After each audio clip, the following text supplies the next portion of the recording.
Ladies and gentlemen, welcome to the brand new first premiere episode of the Hoops All In podcast. I'm your host, Wallace Francois, joined by Keith Bazin. Keith Bazin, how you doing, brother? What's up, man? Thank you for joining me on this episode. Good. How are you? Good, I'm good, man. How's everything going so far? Good. Excited. We got our full all-star teams out ready, seeing who's getting to compete next weekend and who's their first time all-stars. Yeah. Yeah, I should be excited. Since you mentioned the All Star, that's going to be happening in 2 weeks. Let's talk about the All Star reserves. So starting in the Western Conference, the All Star reserves were announced on TNT the other night. So we got Victor Wembanyama, no surprise there. The alien from the San Antonio Spurs, 7'4".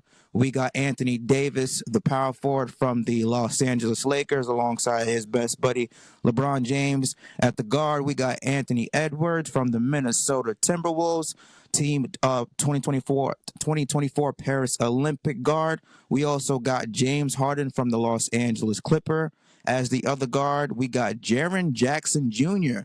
from the Memphis Grizzlies, making it to the West All-Star reserves. We got Alperen Sengun from the Houston Rockets, and we got Jalen Williams from the Oklahoma City Thunder. So those are the 7 reserves from the Western Conference.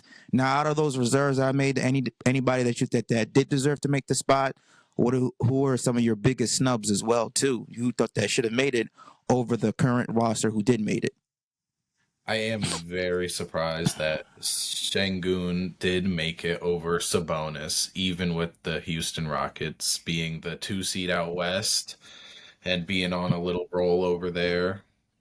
Finally being in the playoff picture after just missing it last year.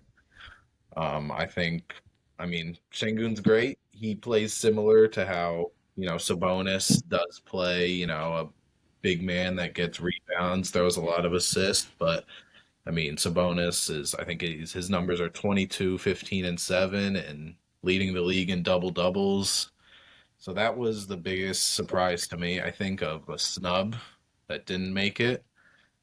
Um, what do you think? You know? Yeah, I'm gonna have to agree. Definitely, Sabonis should have made it over Şengün. I understand the Houston Rockets are having a great season right now.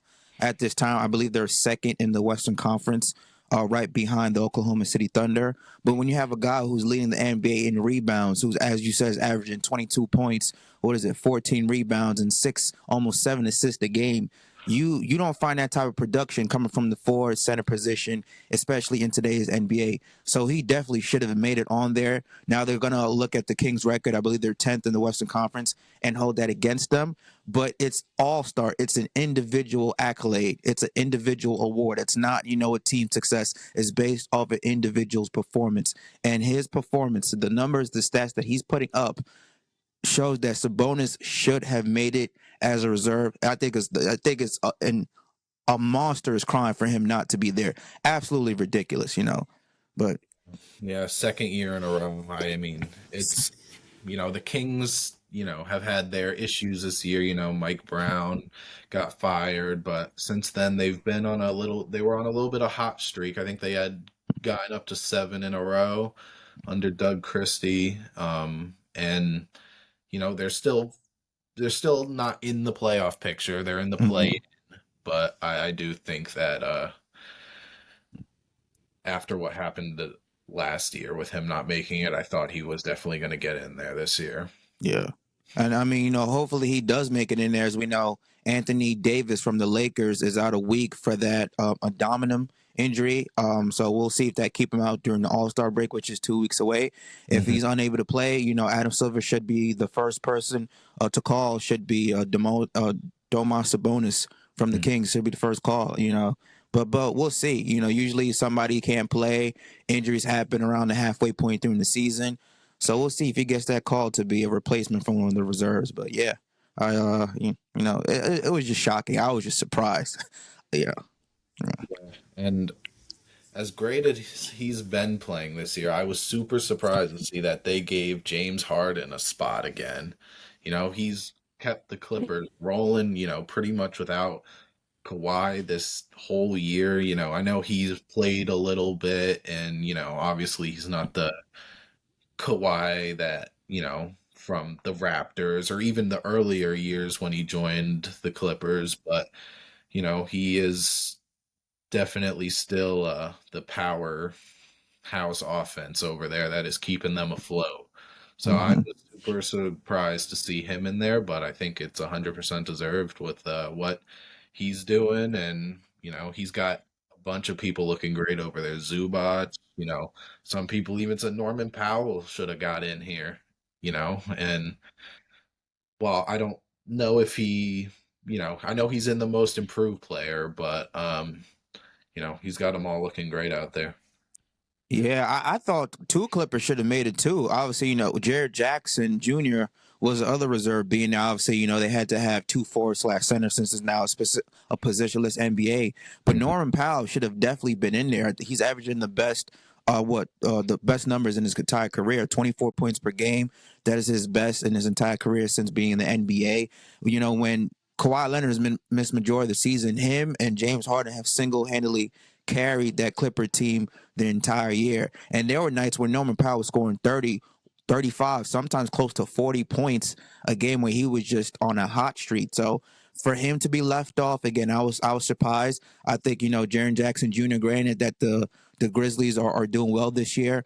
But me personally, if I was the voters, I don't know if they were high when they voted this. When you look at a guy who's averaging 24 points a game, who's not known to be that electric of a scorer. Yes, he could put up points, but 24 points a game, he's top 20 in scoring. And when you watch the Clippers play, him and James Harden, with sometimes with James Harden struggling, Norman Powell will be the go-to guy.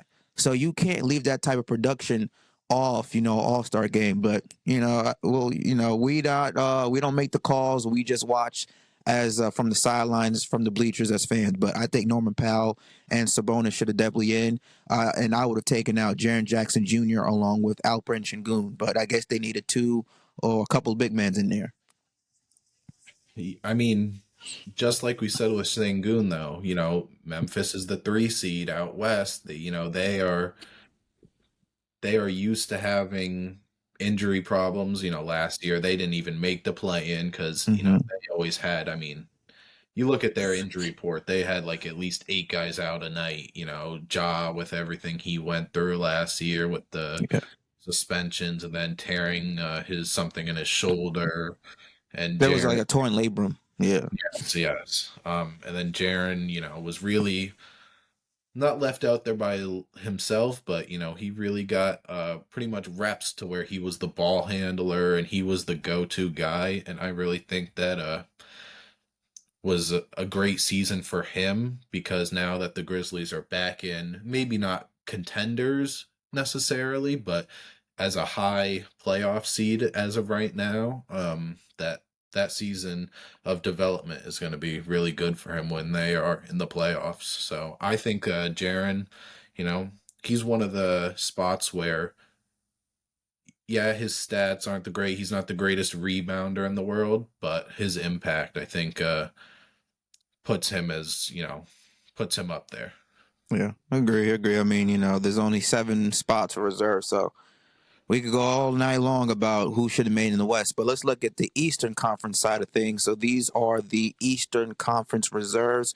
So Mhm. Damian Lillard from the Milwaukee Bucks made it. He's going to be alongside his Bucks teammate Giannis Antetokounmpo, the Greek Freak. We got Jaylen Brown also made it in the guard/4 position for the first time, as expected, from the Detroit Pistons. Yes, Cade Cunningham is a reserve, well deserved, putting yes. up all career highs this year. Mhm. Another surprise is Tyler Hero Yeah. from the Miami Heat. We got Pascal Siakam from the Indiana Pacers, Darius Garland from the Cleveland Cavaliers, and Evan Mobley from the Cleveland Cavaliers as well. So Cleveland has 3 Mhm. players in the All-Star game. Obviously, Donovan Mitchell will be starting, Garland and Mobley coming off the bench. Who do you thought was the biggest snub, and what are your thoughts on the East All-Star reserves? I think that the East being known as the weaker conference. They definitely maybe don't have the upper echelon, stars and stuff. But I was super surprised that the league leader in assists, Trey Young, Yep. didn't get put in, and I was kind of surprised that they actually did end up giving it to Tyler Hero. I thought if any way he was going to get in, he was going to be a injury replacement if God forbid somebody did get hurt. So I definitely think Trey Young should have got some more love, and obviously he said it on Twitter, Hmm.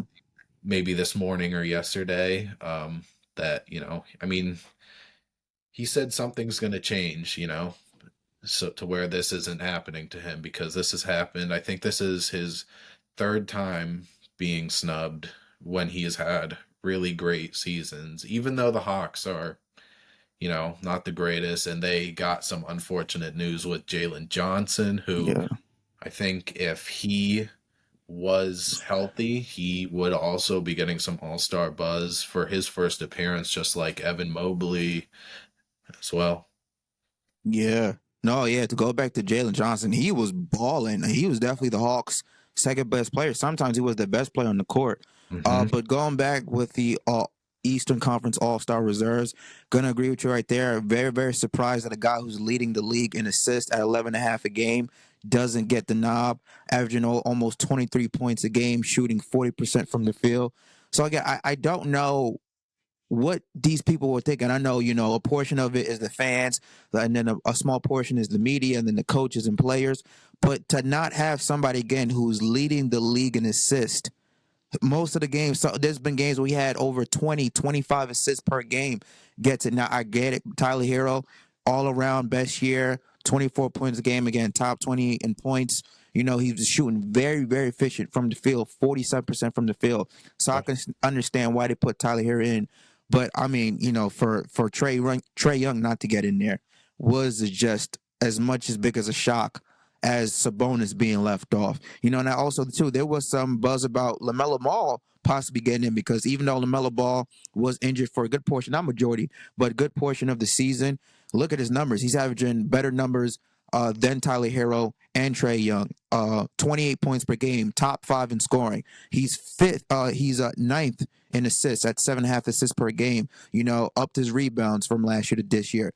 And there's been some times where again LaMelo Ball, I feel like, can make that jump, or this is going to be year he make that jump to put himself in that top 15, top 20 players right now in the NBA. But I believe it was his ankle that he got. Was it an ankle injury? Whatever injury he suffered kind of really derailed his chances of making an All Star. But I was surprised LaMelo didn't get in. Also, Paolo Banchero too. If he had not injured, if he not gotten injured, I believe he would have been too, because he started the season coming out hot like a fireball. I think he had like a 50-point game, and then all of a sudden he tears his oblique, and now he misses the next 8-9 weeks. So if Paolo didn't get hurt, I think he would have been in. Trey Young should have been in, and I believe also LaMelo Ball should have been in as well. Yeah, again, Orlando, another team that has been it's been hurt pretty bad with injuries, and they were staying afloat while Pop Palo was out. But Mm-hmm. then their other best player, who I think also would have had some All Star buzz if he played some more games and didn't get injured, Franz Wagner, had the exact same injury, and they Mm-hmm. got, I mean, you lose your best two players, obviously you slide down a little. I don't think either of them are going to be able to play enough games to be eligible for all NBA or anything like that. I know Paolo definitely isn't, but I think Franz also would have got some all-star buzz, and that was really what I was surprised with too, because the East front court for the reserves, Evan Mobley, I think definitely deserved to make it with how they're going. According to Garland, he thought all four of them should have made it, and I think that would have been, something. Just like the Hawks in what was it, 2016? Yeah, wait, hold on. He thought all four of them should have made it. Who was the fourth person on the Cavs team? He wanted to be on the reserves. Jared Allen. Oh nah, Jared Allen's having a good year, but no, He no, made it once in 22, yeah, I think, when they were in Cleveland. yeah. So, but I agree. I think the front court, with all the injuries to Embiid, Paolo, Jalen Johnson, Franz, it's kind of, I think it was very like slim people to choose from, Jalen Brown, and Finals MVP last year, but his jump shot this year it's been rough. He's not looked the same.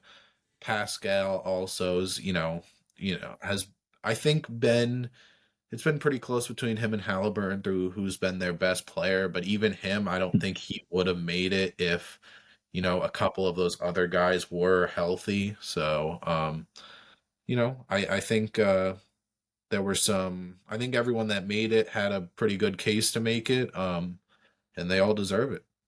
Yeah, I think to be honest with you, the East reserves is probably the weakest we've seen in a while in terms of the big star name. Like obviously, Damian Lillard has a big star name, Yeah, but anybody else like Trae Young was not on there, LaMelo Ball was not on there. They're bigger names than Darius Garland, than Evan Mobley. Obviously, yeah, it doesn't help them that they play in smaller market teams, but LaMelo plays smaller market, but he already came to the league with the buzz. But I just looking at it like, okay, Pascal Siakam, very, very good player, but he doesn't have that star appeal. yeah, So I feel like when you just look at the East reserves compared to the West reserves, even though there was some players that I feel should have made it, the West reserves are still better in terms of the star power, the name recognition, and stuff like that. So that's just my opinion about that. But we'll yeah, see. All these players who made it, they were having really, really great years. But like I said, it's unfortunate it's only 7 spots and 12 qualified, people on the reserves should have made it, but the only room for 7. So people are going to be left out, unfortunately. yeah. Yep. You're never going to be able to get everyone in there. There's way too much talent in the league for available spots in the All-Star game. So someone's going to get snubbed every year. It's just unfortunate that it's been some of the same people the past couple years. So, Yeah. Yep, unfortunately. But that's the name of the game. hmm That's the name of the game. and I think another guy who could have had some buzz too, De'Aaron Fox is on the not trade block. He didn't. Him and his wife said that they were not requesting a trade, but his agent Rich Paul, his team is an agent for a lot of these guys, told Sacramento that it might be in their best interest to look if they would like, because De'Aaron has a preferred spot in the 2026 free agency. Yeah, that's right. That's right. Yeah. Speaking, yeah, that's a big one. That was a big shocking news came out a couple of days ago. His preferred trade destination is to go play alongside the alien Victor Wembanyama Of with the course, San Antonio Spurs, which of course, anybody want to play with Victor. right? Obviously, he's going to be the next probably face of the league for the next 10, 15 years. I hmm don't blame him, but I'm also a bit confused because there's been reports and rumors out there that he wanted the Kings to make win now moves to see if they were serious about winning, and I believe they have. Now, signing De'Aaron Fox, signing, not excuse me, not De'Aaron Fox, signing DeMar DeRozan, who's a proven 20-point a night scorer. Vet, has been in league a long time. Is a locker room leader. That I believe was anybody who signs that type of player shows you, hey, we're serious about winning right now. Obviously, you have a guy in Sabonis who is a walking double machine. Keegan Murray is also knocking down 3-point shots. Kevin Huerter, when he has it going, he's a viable 3-point shooter. So they have the roster, they have the talent to win. Obviously, they need a couple more pieces. But for him, or rumors out there, reports out there speculating that he wants to go play somewhere else, I don't get it. I think it maybe has to do with the money, but because they did offer him, decent extension. I believe it was like 3 years, 165 mil. He told them he wanted to wait. Yeah, he wanted to wait because of that. But when you're Mhm. looking at, it's not like LeBron James situation back his first time around with the Cavs when Yeah. you know they're not making any win now championships. Like having an old Shaquille O'Neal is not the same as a prime Domas Sabonis. So they have the talent, they have the players. Not only that, they let go of Mike Brown not too long ago, and they're playing really well under their interim head coach Doug Christie. I believe there was like 7-3 during a 10-game span. So Mhm. I just don't get why he would want to leave. But it's the name of the game. It's the name of the NBA. Players are gonna jump ship and look for new teams every single year. I just don't see it. But what do you think about De'Aaron Fox's reported trade request? Yeah, I am. I think I'm a little more open to it than you are. I think even though signing DeRozan, this off season, they gave him an extension, worth some money when they hadn't even seen how he fit with them yet. And I think the problem that they're going through was that De'Aaron and DeMar are similar players, as in they are not high volume 3-point shooters. And obviously, in today's game, that is, we just saw, that's how a lot of teams are transitioning. They get these high volume 3-point shooters, 3 and D guys, and not so much of the isolation, I'm gonna get to my spot type of guys. And so I think signing DeRozan, it made them better, but I don't really know if that made them a complete contender or even a, top 4, top 5 seed, just because I think we hear the overlapping skill sets a lot, with, Devin Booker, Bradley Beal, Durant out in Phoenix, they're all, I want to get to my spot guys, early on with Tatum and Brown, how they couldn't play together and all that. But I think that out in Sacramento is just a little. I just think that's what they're going through, and I can't blame them for wanting to go to San Antonio. They are just kind of starting even this year in year two of Wemby. They're trying to get him into the play-in already. In year two, and I mean, he's that good to where he can get them to the play-in, but they are, they're looking for talent. I did see though, if they were to make this trade before the deadline, that they're not willing to give up Castle.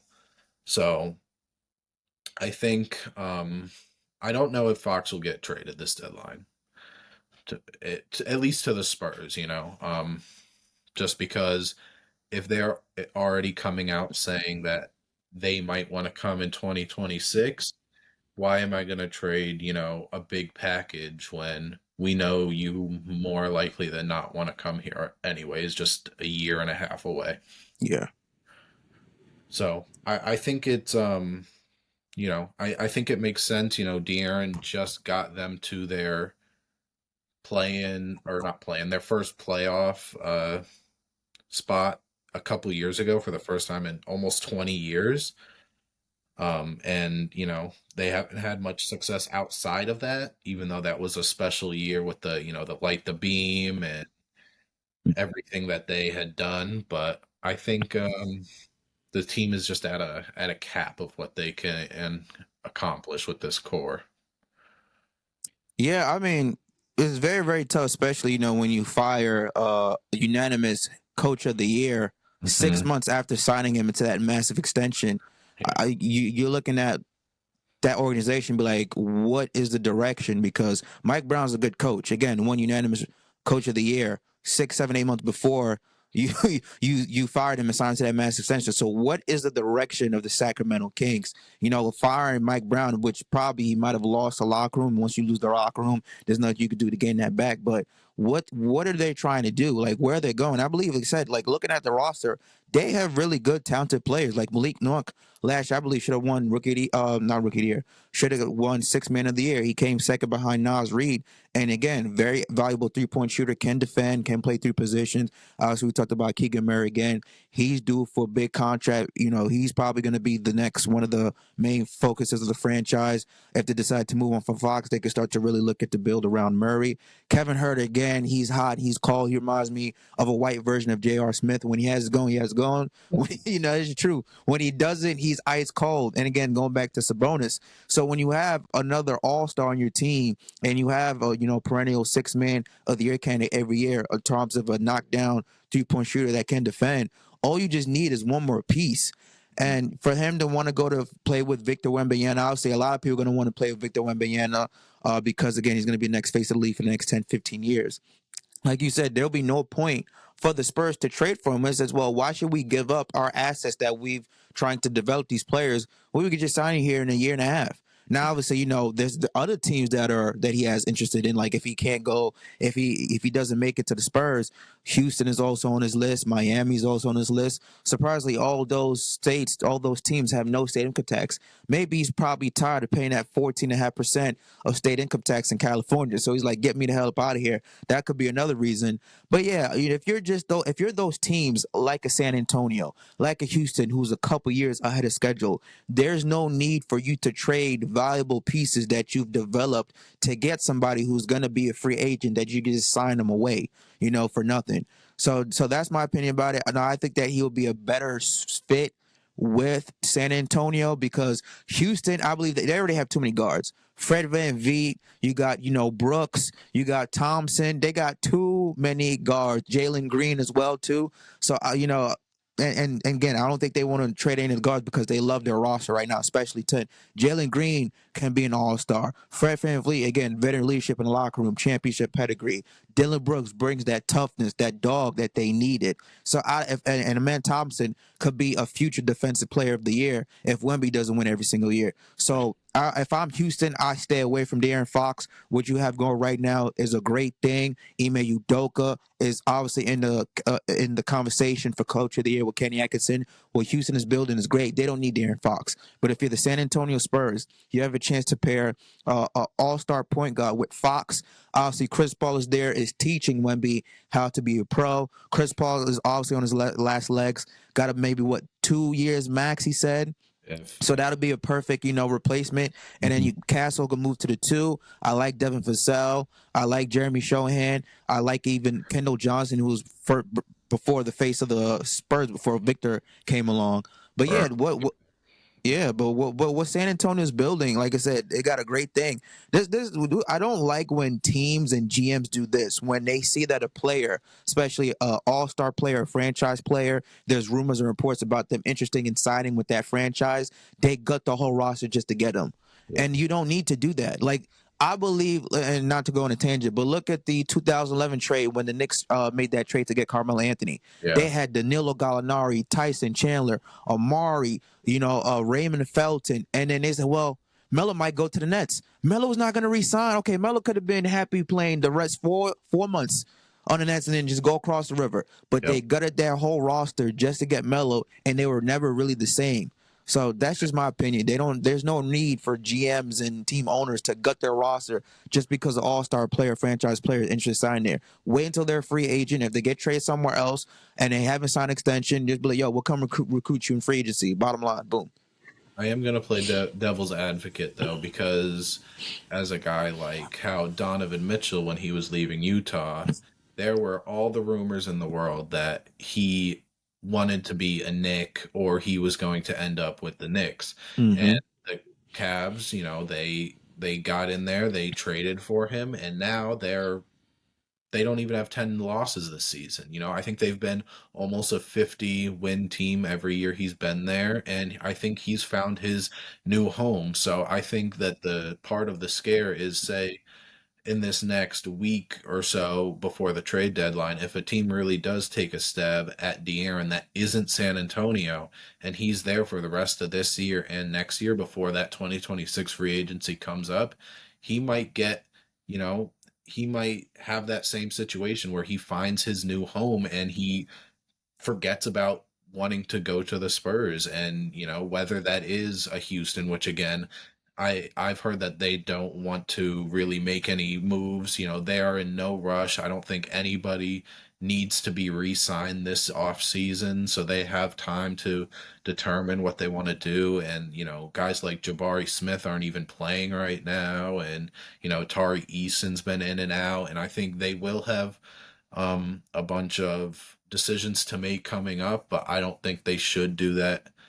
I don't think they should do that anytime soon with anybody, even though I've heard that Devin Booker too, if Phoenix decides to, gut their whole roster because they're not looking great. But yeah, I think just the point is the Spurs might want to make a move anyways, even if it is, I agree. I wouldn't give up Castle either because, I mean, you've only seen what, 5 months of him, not even maybe, and he's a rookie. And I think San Antonio, they have the draft capital to where they can load picks on there to where they don't even need to really give up a key piece to that core, whether it's Vassell or Castle. I think they could keep all those guys if they really wanted to make this trade, you know, this deadline, just to make sure that he isn't, swooped up by anybody else. Yeah, that's true. I mean, winning does fix everything. Now, going back to what you said, the Donovan Mitchell situation, I think he got traded with like 2 years left, and Yes. Utah was going anywhere, so they had to blow it up. But let's just say if he does get traded to another team, and then they're not winning, and he's like, well, look, we're not winning, we're not doing things that we accomplished, and he still has his mindset on San Antonio. That might just be another Kawhi situation, because remember, Kawhi won a championship with the Toronto Raptors. And Then left. you can't get any better than that. And people think, well, look, Kawhi's going to change his mind. He won a championship, and it's not like he's playing United States. He's playing for another country, and the fans of Toronto loved him. And he said, it still doesn't matter. I want to go play with the Clippers. He left and went to go play with the Clippers. So if Fox is really dead set on playing in San Antonio with Victor Wembanyama, and let's just say if he does get moved before the February trade deadline, which we both think is unlikely, but let's just say if that does happen, and he goes to the team and they're not winning, I think he still will have his sights set on signing with the Spurs, especially too. You're taking a chance on the guys. Say, hey, we're giving up all this assets, which the Kings have said that they want win now players. They're not selling for draft picks and assets for the future. They want win now players. Sabonis is in the prime of his career. They want to pair somebody with Sabonis. They want win now players. So if you're not going to gut your roster to get somebody who's going to leave you in a year and a half. There's like, no, like if we make this trade, we want a commitment that you're going to sign with us long term. And obviously, with the rumors out there, reports out there, Fox only has interest in 3 teams. If I'm not those 3 teams, I don't make that trade. I don't make that jump. That's just my opinion. Yeah, so that was going to be my next question. If you are a team that isn't the Spurs and you know that he might still end up leaving in the 2026 offseason, do you take that chance right now to get a year and a half of pretty much prime or going into his prime De'Aaron Fox if you are one of those middle of the pack teams? No, I because again, I'm still my mind. If this is just me, if I'm a GM, I'm looking at what Kawhi did, and let's just say again, he does go team, but they're most likely they're not going to win a championship, as we know. They're not even. Yeah, they're not going to. But they'll make some noise in the playoffs. They'll probably go to the second round, whatever the case may be, and then he could still decide to leave. So I would not make that risk of gutting my roster, sending valuable talent to somebody that's only going to play for my team for a year and a half and then leave me for nothing. So I don't make that trade, especially if you're a young up and coming team, you're building, and then he wants to go to you, you just wait until 2026. But if you're the middle pack team, and obviously he said you're not on his trade destination list, just don't bother. Just be like, hey, we're going to continue to build what we got, built through the draft. We got a couple of years, and then we'll make some noise a couple of years down the line.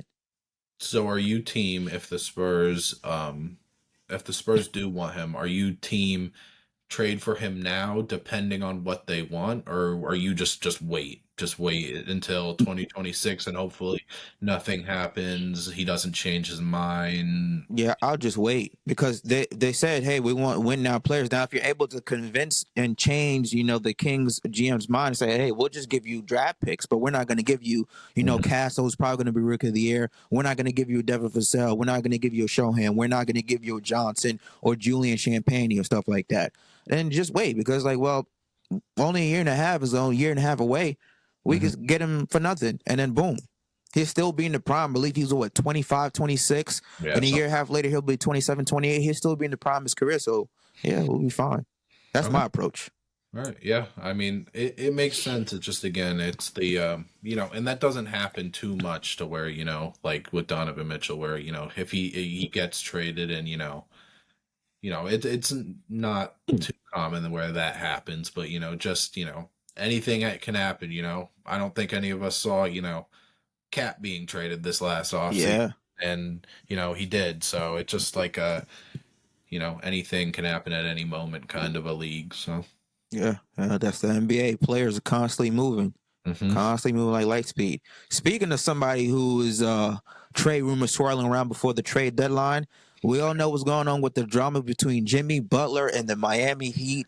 This is the third time the Miami Heat have suspended Jimmy Butler. This time is indefinite after he left the team shoot around when he was being told that somebody, I don't even know what his name is, was starting over him. Yeah, if listen, this is why I'm agreeing on Jimmy Butler. All if they told me that Highsmith was starting over me, I would have left too.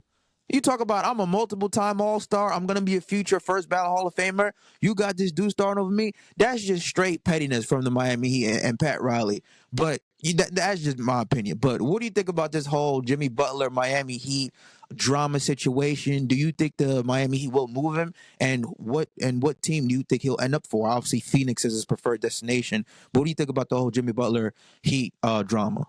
I think with especially with this last suspension and the talks of him going to the bench, I think it is like you said, pure pettiness by Pat Riley. With they're sending sneaky shots at each other, mainly on Mm-hmm. the Butler side, and but then Pat Riley, it's a he said, I said he said kind of game that's going on right now, and they're both two stubborn guys. How I see it is Pat Riley, you know, he does not want to be told what to do with Jimmy Butler or by Jimmy Butler, his team, Yeah. whatever it is. And he also doesn't want to rebuild. I can't imagine, Pat Riley wants to win. He's one of the most winningest people in this organization's history, player, coach, GM, he I don't think he wants to lose, the trade or lose his, you know, power, I would say. But I do hope that Jimmy Butler does get traded in this next week because especially if what we're saying with De'Aaron not being traded, I don't want it to be another trade deadline like last year where no big names really got, it wasn't the most entertaining trade deadline last year. We saw some good role players being moved, like Daniel Gafford and PJ Washington went to the Mavericks, which obviously helped them a lot the last season. But I think we need that star player to be moved, and I think it's best for both of them if they just both wipe their hands. Obviously, again, Miami doesn't want to lose the deal and just give him up for completely nothing, but I think they really need to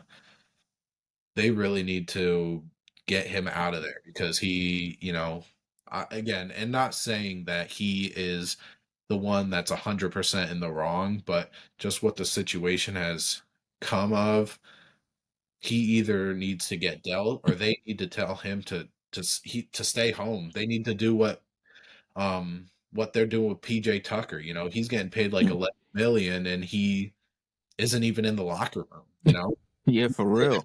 Because they know they're not going to use him unless it's for a trade. So and again, obviously those are completely, PJ Tucker and Jimmy Butler is, even though Jimmy hasn't had the best season or two, I think they need to wipe their hands of each other and get rid of it. Now, again, the second apron is what kills a lot of these trades with Mm-hmm.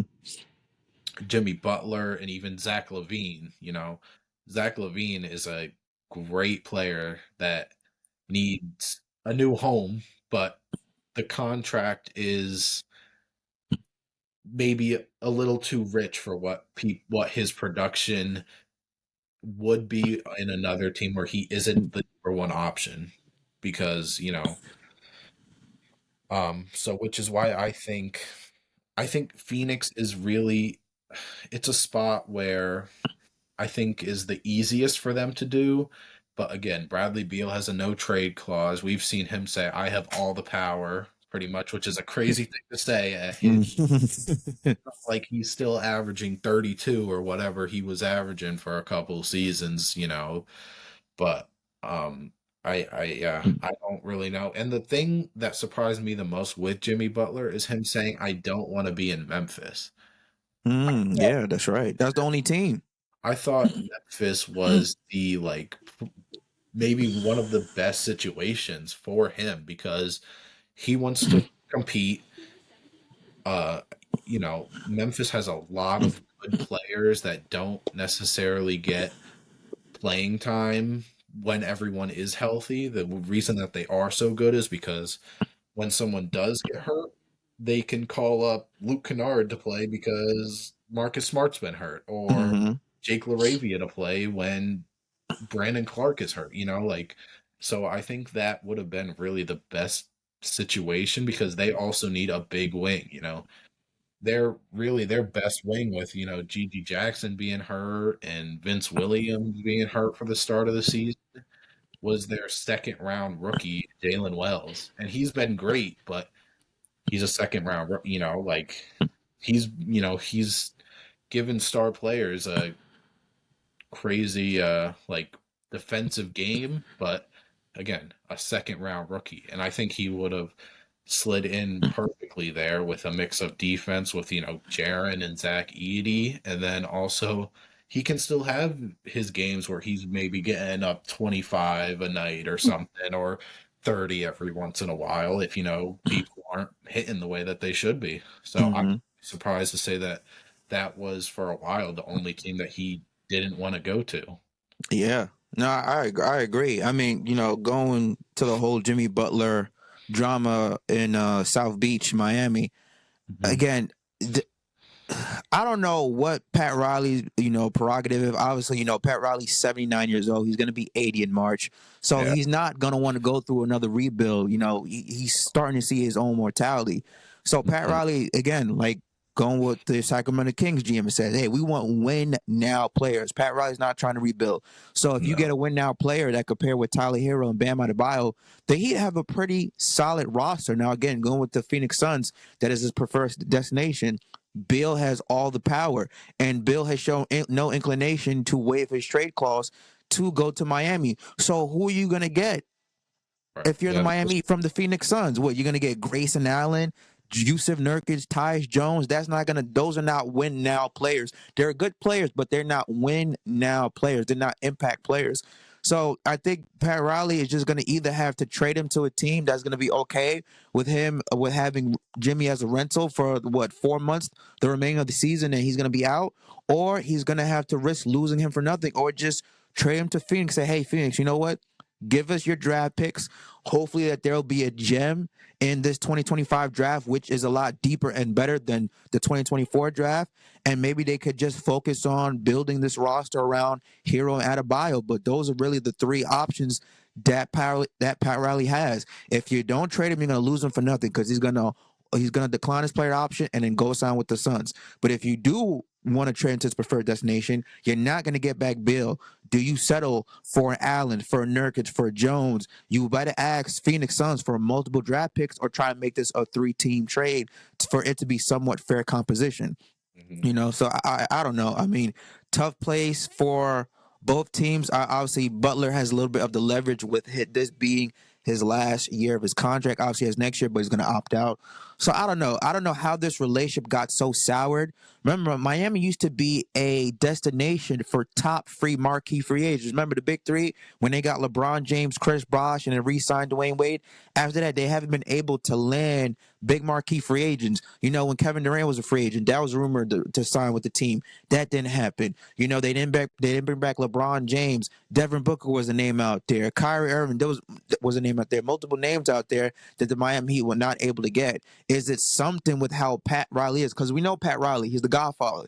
He's as strict as they can be. He's all about winning. His mindset is too hard for this NBA's generation soft mentality. And there's a reason why he's very successful. Multiple time world champion as a coach, multiple time champion as an executive and GM. He's not with the softness nowadays. So I don't know. Miami's really in a tough spot. I think they just have to deal Butler, get rid of the headache so the team can focus back on playing basketball and then try to make this a 3-team trade so they could get, decent players and a lot of draft capital. But that's the only way I could see this ending for Miami because if they don't get rid of him by the trade deadline, they're going to lose him for nothing. And you never ever come out on top when you lose a star player for nothing. So I don't know. It's a tough spot for both players, for both parties. Hey, I don't know. LA, the Clippers have looked pretty good without Paul George. You know, Norman Powell said adding by subtracting That over is there. true. They're rolling right now. But yeah, I think, and I don't mean to put you on the spot, but what do you think the best player you could get back in a Jimmy Butler trade is? Well, if we're doing a straight up 1-on-1 trade with the Suns, or Well, if we're doing a I've seen 3-team it trade. anywhere. You know, I've seen even articles talking about, um, you know, and it's just people speculating. It's no rumor, it's not confirmed or anything, but even a swap back to the Sixers, which would mean Mm, Paul George. Now, would the Sixers pay Paul George all that to get rid of him in 4 or 5 months? You know, in the first 4 to 5 months of having him, even though he has not looked like himself at all so far. Um, but I don't really know if you're not getting back Bradley Beal or Paul George, which again, those guys even they're not what they used to be, either of them, you know, like, and granted they're getting older, but I really don't know what they think they would be able to get back that has real value to them yeah. You with know, with wanting win now players, you know, not wanting to go in a rebuild. Because when the Phoenix made that trade with Utah, I think about a week and a half ago, with the one first round pick, the super valuable 2031 first round pick for three less valuable first round picks to Utah, mhm, you know, a lot of people thought that that was going to just get thrown right in a, you know, Jimmy Butler deal, which now I don't know if he's worth all three of those first round picks and Bradley Beal if that was the package, but you know, I just don't know what, and I think that's why we haven't seen a deal gone through, is because I don't think Pat Riley sees anything that they want, even though they just said a few days ago they've lowered the asking price. yeah. No, it's hard, especially too when like I mentioned, anybody who trades for Jimmy Butler, if he's not on his preferred destination list, he's going to leave you in the next 4 months. So teams are not going to be willing to trade away their assets just to get a rental, a 4-month rental. But going back to what you said, something just came to my mind. I don't know. This is just us playing GM on the ESPN, trade app that they had back then. So the best thing I could see Miami doing is trying to facilitate a 3-team trade. You mentioned Zach LaVine, that the Chicago Bulls are looking to rebuild. So if I'm Pat Riley, I call up the Chicago Bulls GM like, hey, let's work out this deal. Zach LaVine to the Miami Heat, Jimmy Butler to the Phoenix Suns. Phoenix Suns would then probably trade away Yusuf Nurkic, Tyus Jones, Grayson Allen, maybe a Bol, and Mason Plumlee with a couple of first-round picks. And I think everybody's happy. Chicago gets some young players, some decent, solid players. They get draft picks so that they could fully rebuild and go into the rebuild mode. Jimmy Butler goes to his preferred destination, and Miami gets back a win now perennial All Star player. What do you think about that? Did you say Bradley Beal was going to the Bulls, or what? Who was going to the Bulls on that trade? Oh yeah, they could get either Bradley Bill, Nurkic, but I mean, if Bradley Bill, but here's the thing: if Bradley Bill's not gonna waive it, just have the big four of him, Bill, Booker, KD, and Butler. Because if I'm Bill, I'm like, why am I gonna go to Chicago? So fuck it, Bill, you can stay and let the Phoenix Suns worry about the cap because they're gonna have to re-sign Butler. KD's on the max. Devin Booker's on the max. Bradley Bill's on the max. Their bench is gonna be complete ass. So let Phoenix deal with that. So Bill, obviously, he's not gonna waive his trade clause. Hey, we don't want Bill. We'll, you guys could get Butler from the Chicago Bulls. I mean, you guys get Butler from the Miami Heat. Chicago, give us Zach LaVine. Either Phoenix could send over their players, Miami could also send over some draft picks and a couple of their players. I feel everybody's happy. Chicago gets a lot of draft picks from both teams, some good solid players, whether they trade away Nurkic, Tyus Jones, Grayson Allen, Bol, Mason Plumlee, whatever the case may be. And then, they get some draft picks to rebuild. I think everybody's happy. Yeah, Chicago goes to a full rebuild. Phoenix gets Jimmy Butler. He's happy with his new team. He resigns. And Miami gets a win now perennial all-star player in LaVine to pair alongside with Hero and Adebayo.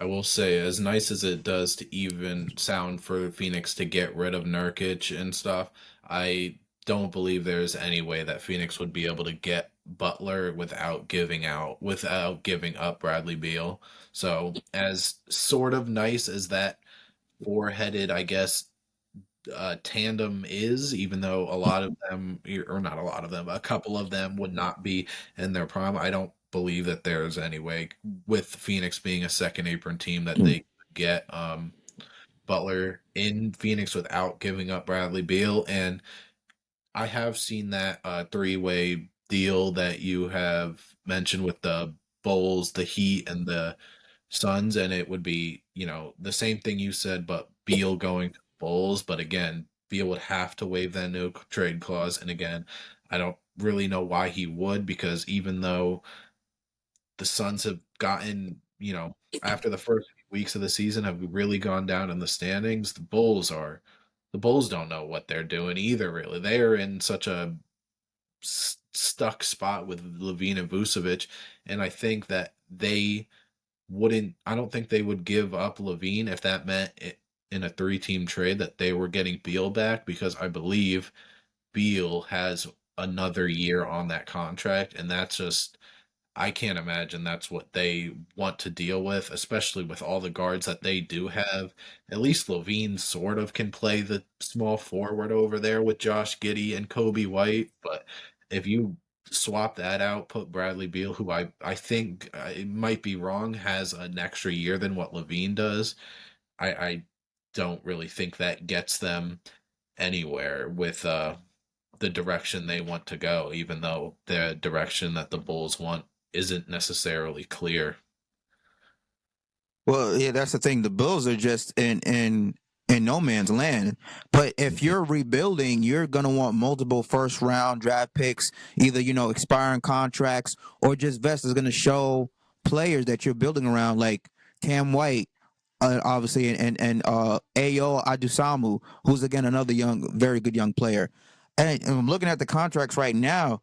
Grayson Allen and Yusef Nurkic would definitely have to be those two, because Allen just re-signed it. The Suns just re-signed him to a 4-year, $70 million deal. Right now, he's making about $15.5 million, and he's got 4 more years left on his deal. When he's 32, that'll be a player option. Nurkic right now, his contract, he's got about 2 years left on that deal.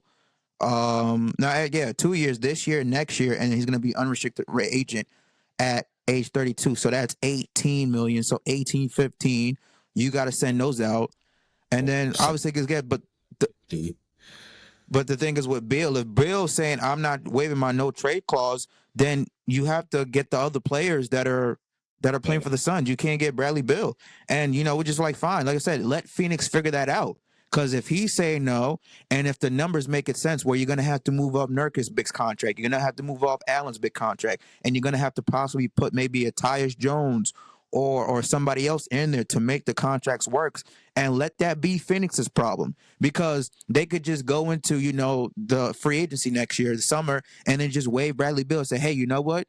We can't keep all 4 max guys on our contract, especially Kevin Durant's getting older.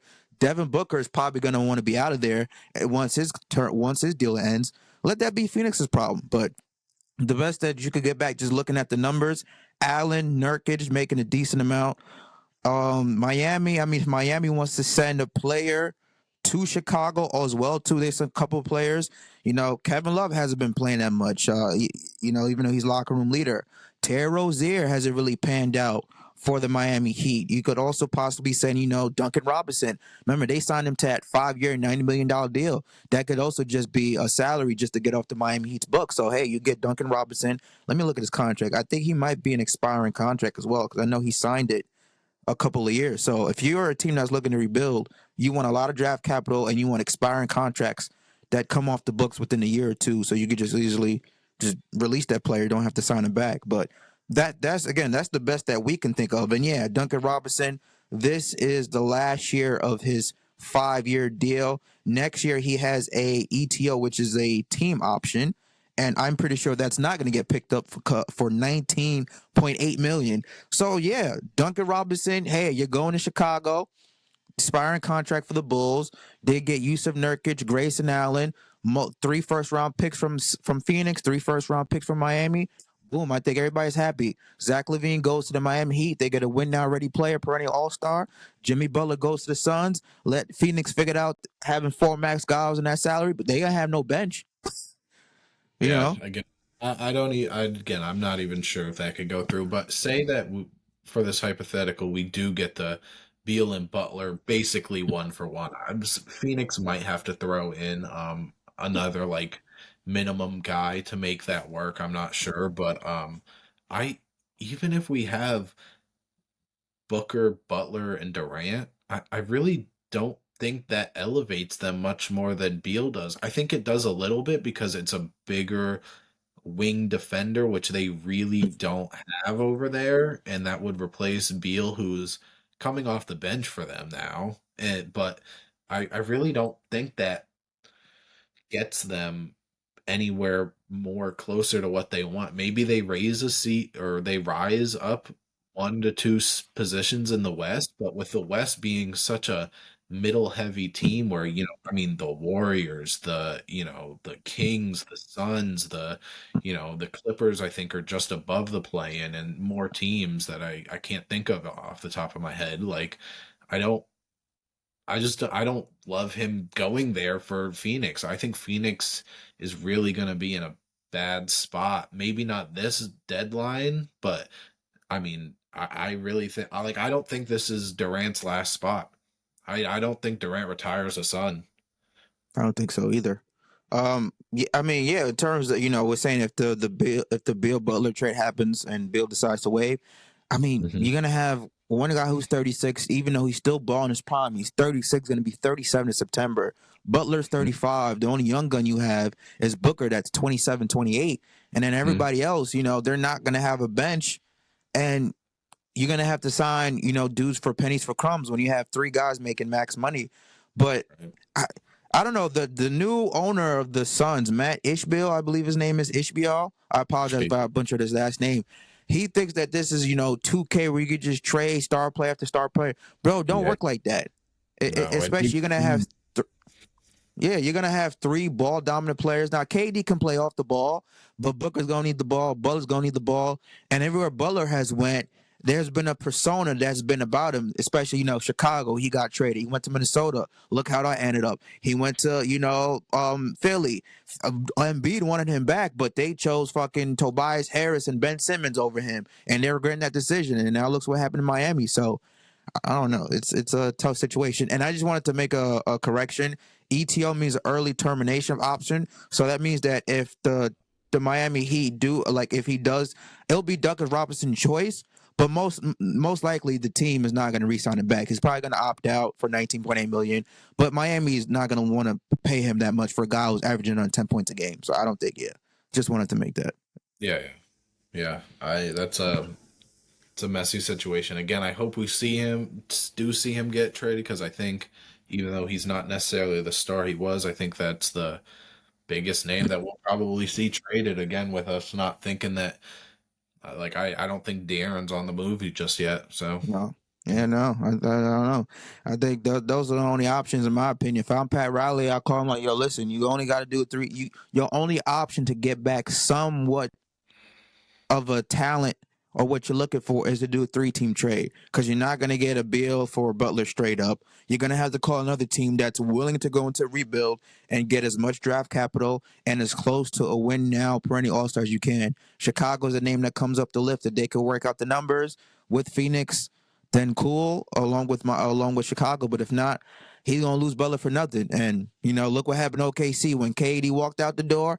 Russell Westbrook soon followed, and it took him, almost 10 years later to be the Oklahoma City Thunder of today. So I don't know, a very, very tough spot. But yeah, Butler in this way does have a little bit of the leverage over Miami because he's like, hey, whatever you have to trade me to the team I want to, because any team that's gonna take the chance from me, they're gonna give you a shit package, and they're not gonna give you all the assets. No, I'm gonna leave in 4 months. So you just get rid of him.